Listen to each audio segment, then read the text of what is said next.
Siz hozir shu yerda o'tiribsiz. Yuzingizda tabassum yoki jiddilik niqobimi? Lekin ichingizda bor bola borki, u charchagan, u mehr istayapti. U kimgadir suyanib yig'lagisi kelyapti. Siz esa unga jim bo'l. Sen kuchli bo'lishing kerak. Yordam so'rash bu mag'lubiyat, bu ojizlik deya buyruq beryapsiz. Keling, mana shu mantiqni teskarisiga aylantirib ko'ramiz.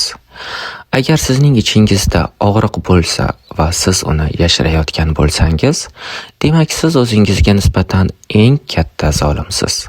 Siz ayblayotgan o'sha odamlar, sizni tushunmayotgan yaqinlaringiz, ular aybdor emas. Ular shunchaki siz yopib qo'ygan eshikning orqasida turishibdi. Siz eshikni ichidan qulflab olib, tashqaridagilarni kirmayotganlikda ayblayapsiz.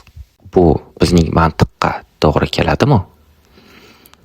Yolg'izlik bu taqdir emas. Yolg'izlik bu sizning men mukammalman, men idealman degan soxta g'ururingiz to'layotgan soliqdir. Endi eshiting. Bu nolaning oxirida bir sado bor. Bu baxt sadosi.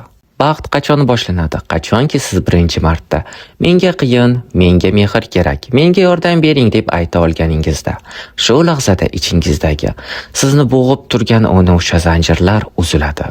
Siz yordam so'raganingizda ojiz bo'lmaysiz. Aksincha, siz dunyoga men insonman va men tirikman deb e'lon qilasiz. Baxt bu hamma muammolar hal bo'lishi emas. Baxt bu ichingizdagi yolg'iz bolaning qo'lidan tutib, uni yorug'likka olib chiqishdir.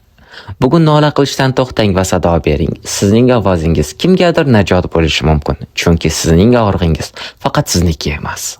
U bizning umumiy dardimiz va uni faqat birgalikda davolay olamiz.